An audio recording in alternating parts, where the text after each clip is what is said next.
Big Boss season 8లో ఇక కథ ముగిసింది. ఇక ఉన్నదల్లా కేవలం ఒకే ఒక్క వారం. సెప్టెంబర్ 1న మొదలైన హౌస్ ఇప్పుడు ఆఖరి అంకానికి చేరుకుంది. ఒకటా రెండా చాలా మలుపులున్నాయి, గొడవలున్నాయి, ఆనందాలు ఉన్నాయి, అండ్ జ్ఞాపకాలు కూడా ఉన్నాయి. బిగ్ బాస్ హౌస్ అనేది ఇప్పుడు ఆఖరి వారానికి వెళ్ళిపోయింది. ఆల్రెడీ టాప్ 5 ఫైనలిస్టులు కూడా అనౌన్స్ చేశారు నాగార్జున. మొదటి ఫైనలిస్ట్గా already Avinash ticket to finale ద్వారా అయిన సంగతి మనకు తెలిసిందే. ఇక రెండవ ఫైనలిస్ట్గా నిఖిల్, మూడవ ఫైనలిస్ట్గా గౌతమ్, నాలుగో ఫైనలిస్ట్గా ప్రేరణ, ఐదో ఫైనలిస్ట్గా నబీల్ అయితే ఉన్నారు. ఇవాల్టి సండే ఎపిసోడ్లో బిగ్ బాస్ హౌస్లో ఇక గొడవలకి గుమ్మడికాయ కొట్టేసినట్టే. బిగ్ బాస్ హౌస్లో మిగిలినవి అన్నీ కూడా ఆనంద క్షణాలే ఇప్పటి నుంచి.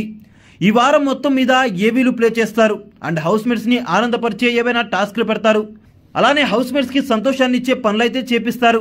అలా హౌస్లో ఇక మిగిలిందంటూ ఏమీ లేదు. మిగిలిందల్లా ఒక్కటే, ఈ సీజన్ విన్నర్ ఎవరని డిసైడ్ చేసే క్వశ్చనే. ఇక అదైతే ఆడియన్స్ చేతిలోనే ఉంటుంది. మీ అభిమాన కంటెస్టెంట్లకి ఓట్లు వేయండి. ఈ ఒక్క వారం మాత్రమే మిగిలింది. వారిని విన్నర్స్ని చేయడానికి, వారిని విన్నర్స్గా చేయడానికి కేవలం ఒకే ఒక్క అస్త్రం, అదే మీ ఓటు. ఇవాల్టి ఎపిసోడ్ అయిపోగానే 24 అవర్స్ పోల్ అయితే ఓపెన్ అవుతుంది. మీ ఫేవరెట్ కంటెస్టెంట్స్ కి శక్తి వంచన లేకుండా ఓట్లు వేసి గెలిపించండి. అలానే మీరు ఎవరి ఫ్యానో కింద కామెంట్ అయితే చేసేయండి.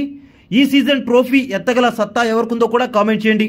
అలానే Bigg Boss season 8, Bigg Boss season 7 కన్నా బాగుందా లేదా అన్నది కూడా కామెంట్ చేయండి.